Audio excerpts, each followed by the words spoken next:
Hello, I'm Cindy Richard, Director and Co-founder of Suicide Prevention of York County. September is Suicide Prevention Month. During the month, through weekly podcasts, we will be discussing with professionals not only how we can help survivors of suicide, but the professionals that help the person through their mental health journey. In addition, how can we prevent suicide from happening in all York County communities?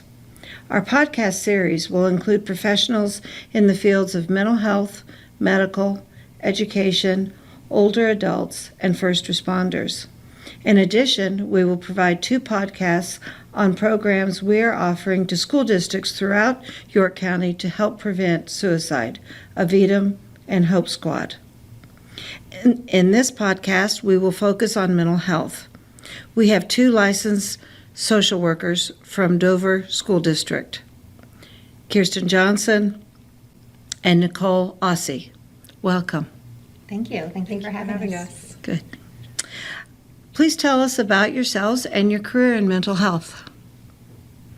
So I, Kirsten, have been involved in the social work field for over 20 years.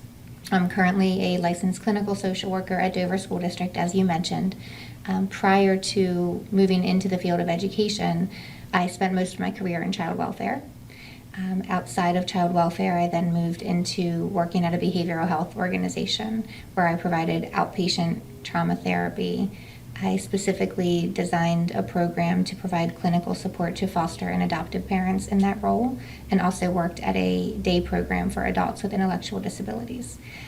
So I've done a wide variety of work in the field and have been really blessed to be placed in a school district where we actually get to do prevention, because in every other aspect of my career, we've been reactive and something tragic or terrible has happened before we've met the person. And so the opportunity to do prevention work in an educational setting has just been profound. That's wonderful. And so I, Nicole, have a lot of overlap actually with Kirsten's professional story. I have about half the time. I'm a decade into my career in social work.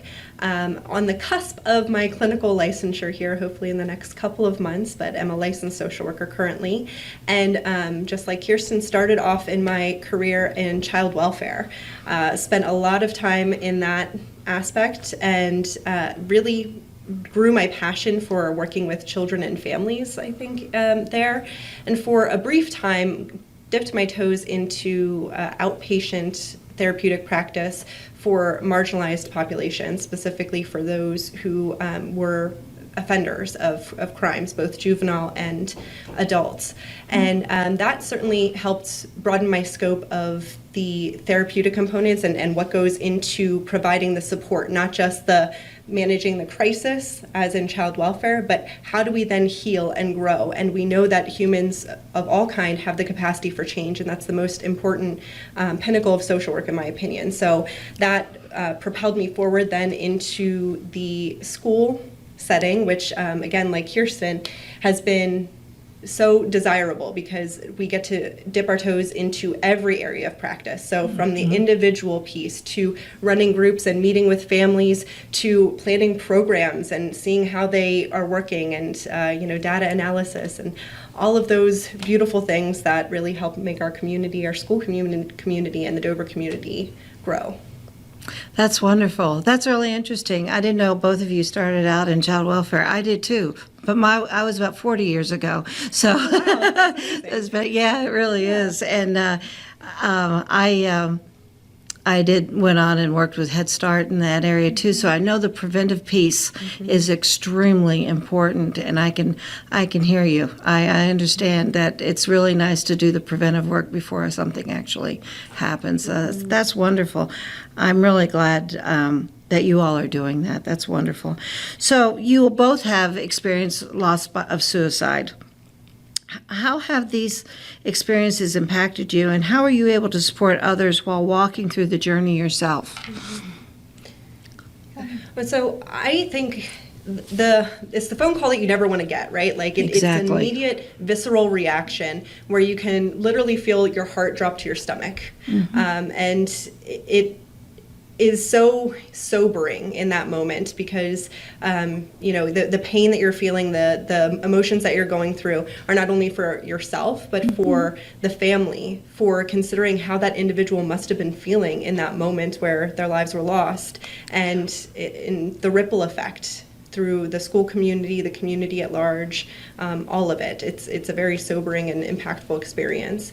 And I think that growing through that process and the ability to be the helping professional, it in a lot of ways mirrors the work that we're doing with the individuals that we're serving. So we're trying to create predictability and consistency in that moment. And so for us, I think a large part of what makes our work useful and successful is our thought process before. So having a good policy in place and procedures to know when this happens, what do we need to do? Who are the people we need to call? Who is touched by this? Let's pull up our data, our school information system, and figure out who this impacts. Get your crisis team involved. Exactly. Yeah. And so again, that's mirroring exactly what we want to do with the individuals that we're supporting, because we know that when in times of crisis, it's uncontrollable, it's unexpected, and it's paralyzing. So sometimes the best thing we can do for people is create that safe, predictable routine and environment to get them back into that.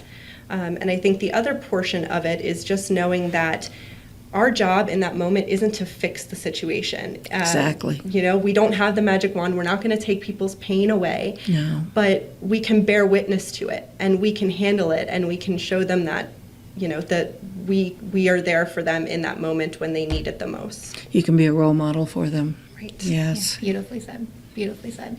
What I might add is, as the helping professionals, we are human as well. Exactly. And so what we experience, what we feel, is not that different from anyone else as part of the situation. And so what we do know about human beings in times of tragedy is that they need relationships and that they need a tribe. And so having a professional community and having a network amongst ourselves so that we are able to take care of ourselves, so that we are able to be present and bear witness and create that space for the families and for the staff and for the student body is beyond critical. Self-care has become a fairly hot button word, but it cannot be strongly stated enough. We absolutely have to have a network and a tribe to take care of ourselves and each other.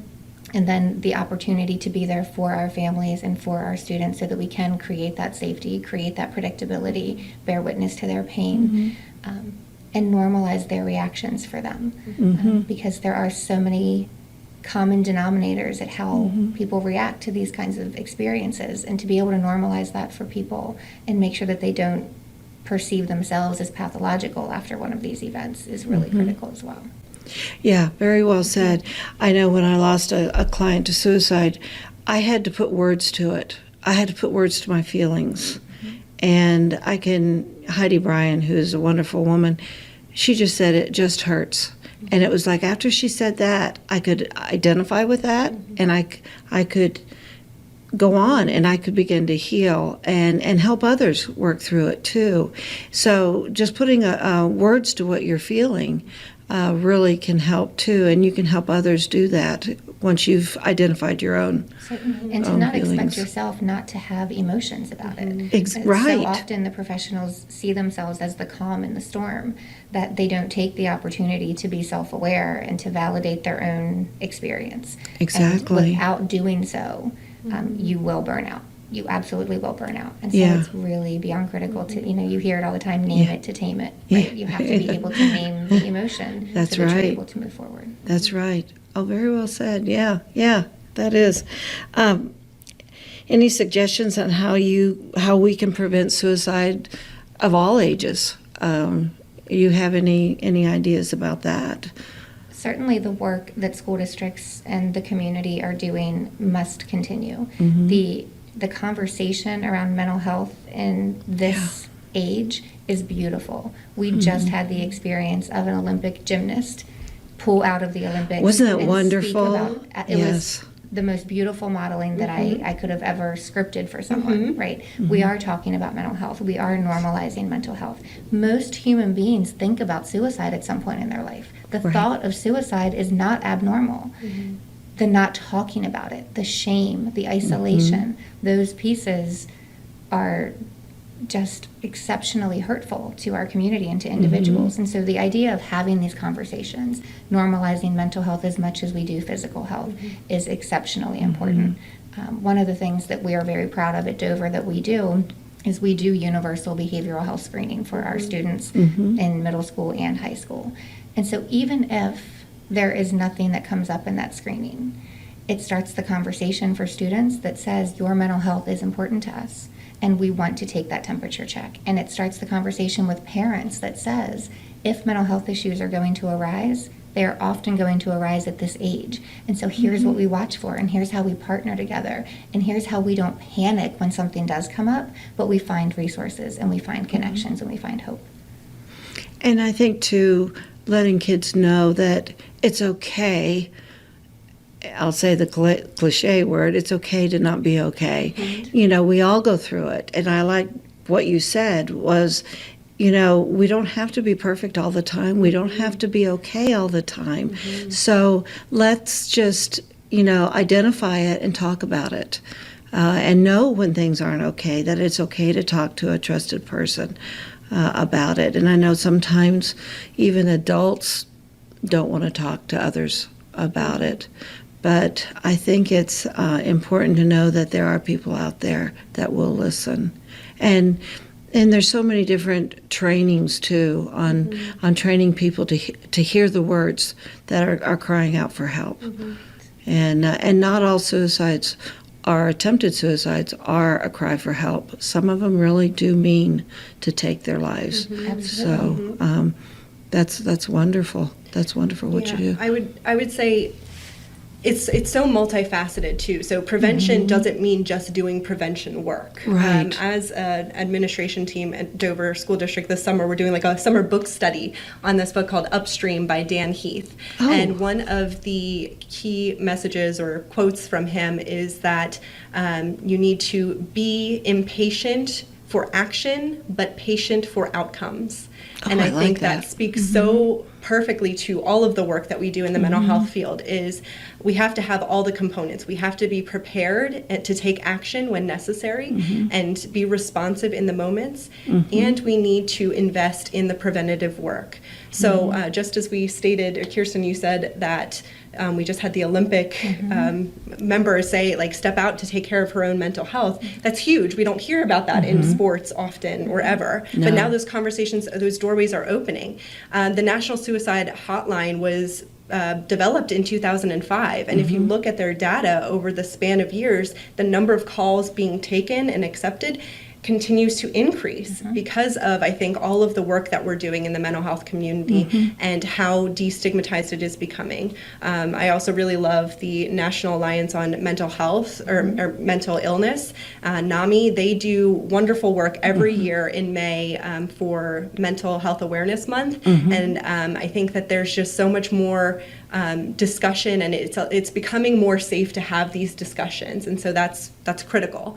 And I think the other piece is that we need to start from childhood and work our way up. Exactly. We know that all of the important things happen in our brain during the formative years. We have to start there, and we have to start with teaching our kids how to manage their emotions, how to cope, how to name those emotions, as you so eloquently stated, right? And then as we continue to grow, I again feel so fortunate that we are working in a district that is invested in social emotional learning, because we know how critical it is. More than anything else that we can provide to these kids is giving them that foundational knowledge and moving on up with them, giving them the spaces, the resources for when they aren't okay, having the access to mental health services. And again, as you stated, Cindy, I love that you mentioned training, because I think it's important for all adults, not just those working in the profession in mental health, be it teaching, whatever. All adults really need to know what the risk factors are to look for. So when somebody's struggling, whether it's a child or an adult, what are the things to look for and how to have those conversations. It's okay to say, are you thinking about killing yourself or dying? Do you want to die? Those words, while they seem gut-wrenching, it's hard to say, it's so important, because it's easy for people to skirt around that when they're, when you're not comfortable they know that it's not safe to disclose to you. So I think all of that messaging is critical. And I think even in the mental health field, at least as far back as I go, it's hard to say. You know, and when I got into this field in 2007, I had to practice saying those words because it was like, I know what the answer is going to be and I don't want to hear it, you know, but I have to ask it, because if you don't, you won't know you won't get the answer that you need at that moment. But I think, yes, that was very well said, that we have to say it. We have to learn to say the word suicide. We have to learn to say, do you feel like taking your life? And so, yes, we need to talk about it more. And I think it's not just people in all fields in the community. Mental health workers need to understand that they have to take care of themselves too. And I think that's kind of hard. We've had survivors, people that have lost people to suicide, that have been in the mental health field, and the first thing they say is, I'm a counselor, I'm a mental health. How did I miss it? Yeah. And or they don't recognize it till maybe their child or their parent or somebody comes to them, you know, and says, I just need to talk because I don't feel good today. I don't feel right today. And I think that speaks to the need for the broader community to be trained and to be responsive and to be in tune, because very frequently those thinking or contemplating suicide are not going to talk to their closest family about that. No. They already feel like a burden to their family. Exactly. And so for them not to speak to a parent, or for them to hide it, or for them to look very typical to a family member is exactly what we would expect. And so the need for this broader community conversation to be able to tune in and to ask those questions, and for you, and like you mentioned, kind of the not afraid to use the language, we cannot be more afraid of hearing what they are living.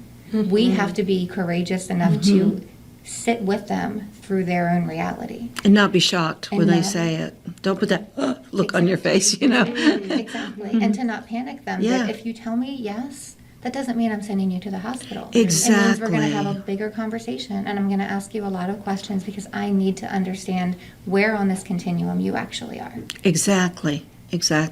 Yeah.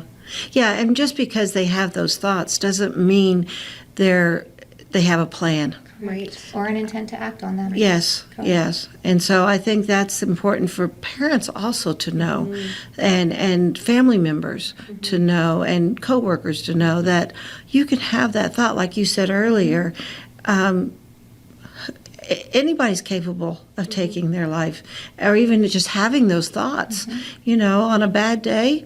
And even people that have attempted in the past, they've done some work on people that their first thought is suicide. If I take my life, I don't have to pay that bill if I can't. And it's kind of their first tool that they use, their first coping mechanism that they use.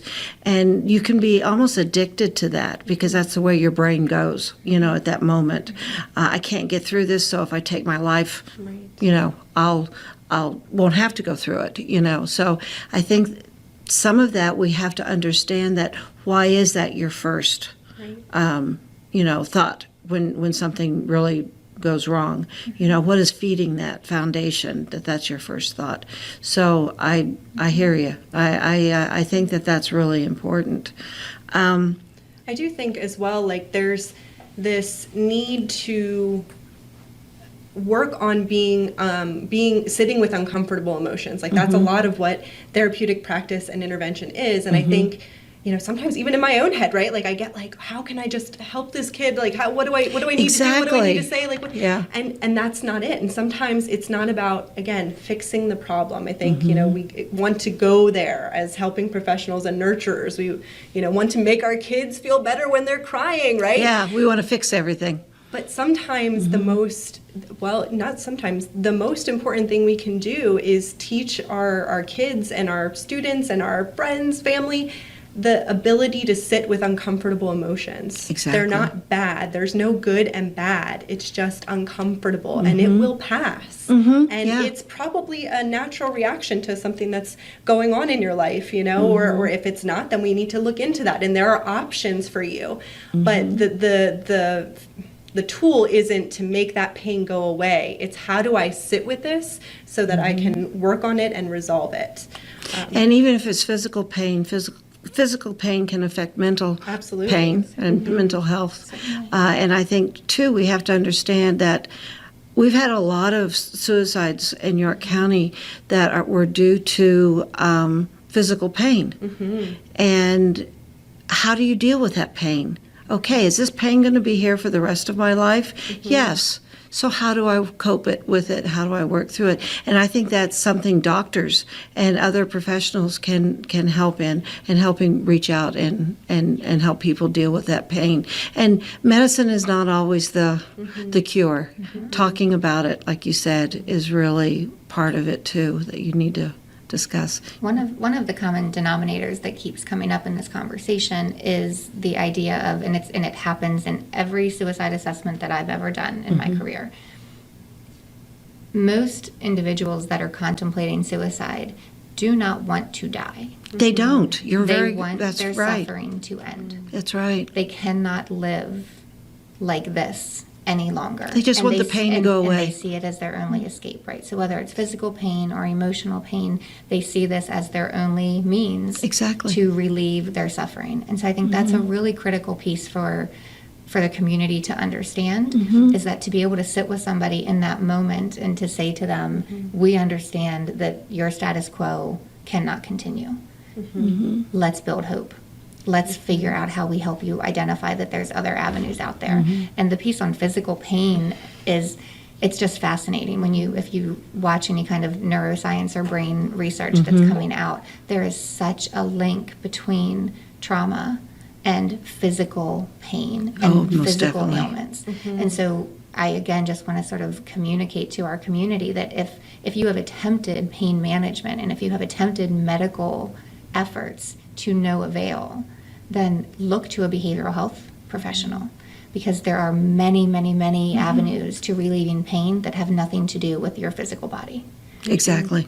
Very well said. Yes, I agree, and I read some of the reports, and relationships is another big issue when it comes to suicide. A lot of times it's the last resort. They can't handle it, and we see that at all ages, through divorce, through just breakups of first loves, and everything in between. Or a spouse dies after 60 plus years of marriage. And I think it's really important for people to know that yes, it hurts. It just hurts. But it's not the end of the world. That there, like you said, we can work through this. We can talk. Connectivity is extremely important, like you said.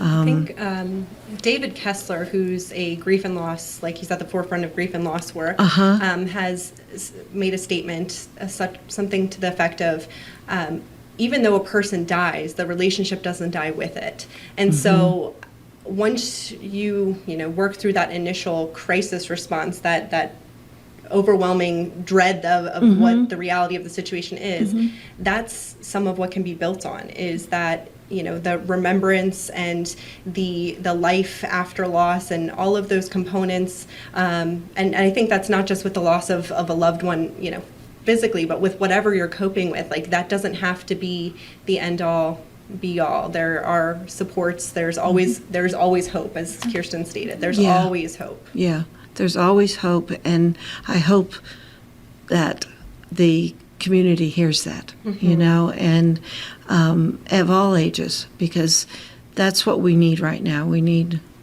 to instill some hope in a lot of people. Things do go wrong, so none of us are perfect. So to end this wonderful conversation that you all have given us today, anything you would like to say to our listeners that may be struggling right now and possibly contemplating suicide? Absolutely. I'm sorry for the pause. There's so many things that I would want to say to that person. First and foremost, to have the desire, to have the thought to end suffering is natural, right? Human beings are wired for survival. We are wired to thrive. Death is not something that a human being would ever turn to, unless it were your absolute desperate last option.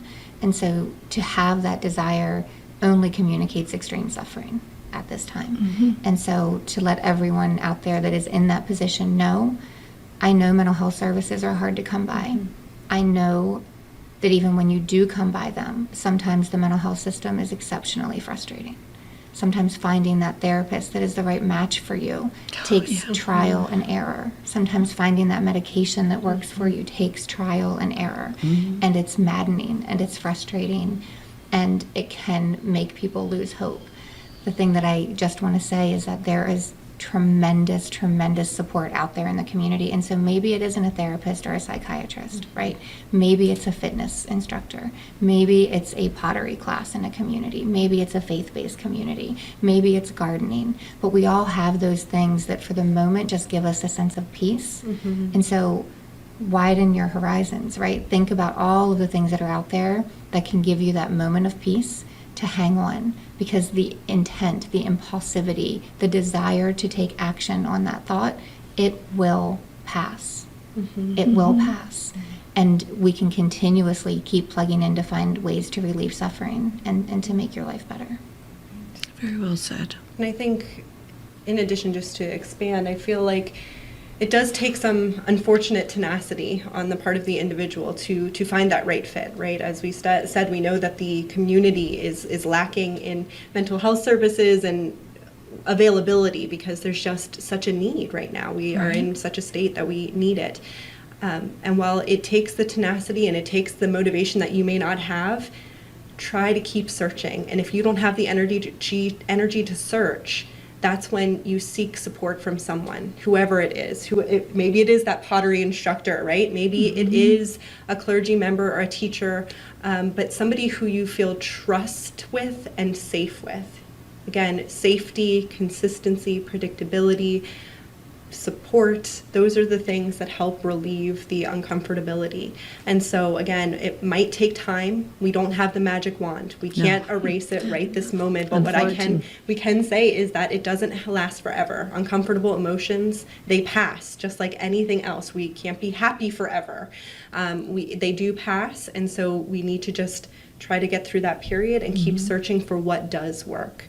And so again, if you find yourself being frustrated with the provider that you are working with, or you're not finding a connection, keep searching. There's hope for you out there, and there's support just designed for you. There is a fit for you in support and in this world, and so we need you in it. Absolutely. And there are crisis resources as well. And so the text line 741-741, the suicide hotline, there are multiple resources out there for you to get a person on the phone or through text, whichever is more comfortable for you. If you happen to live in the Dover community, you can visit Care Solace. It's a website that will navigate you directly to mental health treatment, and you'll get a case manager on the phone immediately to find services for you. If you don't have insurance, we have resources within our school district that will make sure you get access to treatment. And most school districts have these kinds of resources. So even if you don't have a school-age child, if you don't know where to turn, contact your local school district, and I'm sure they can point you to whatever resources exist in that community. Any last words for mental health professionals that are having to grieve and help others at the same time? I think I go back to, to try to put it in terms sometimes that we understand. There's this idea of co-regulation, right? Where that's what we're trying to do when we're building rapport and relationship with our clients. We have to do that for ourselves as well.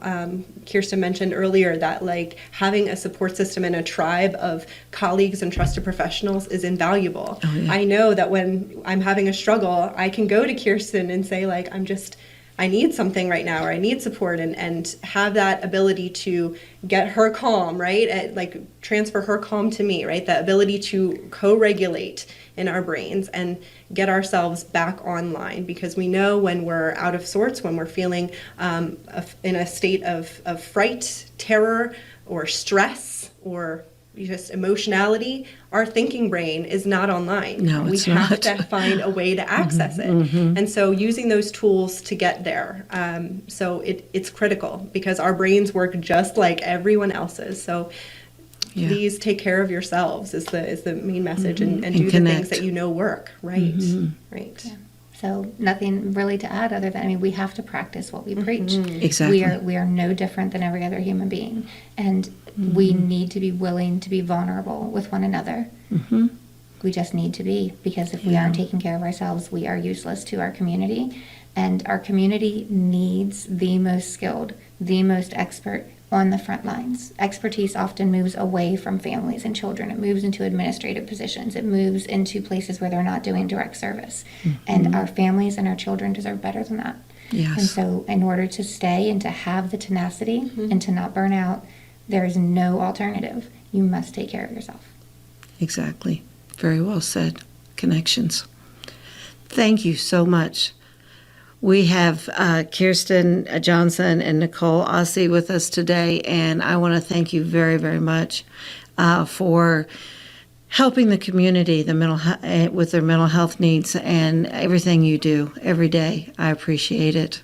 Thank you. Thank you for having us and the work that you do. Truly. Thank you. Thank you, Cindy. And thank you to our community for investing in this work. Yes, and anybody that's out there listening to this, we have a lot of available resources within our community. Feel free to contact us. And 717-451-6411 is the Suicide Prevention of York telephone number, and I can connect you with these two wonderful ladies or anyone else in the community also. So thank you. Stay well. Take care of yourselves. Bye-bye.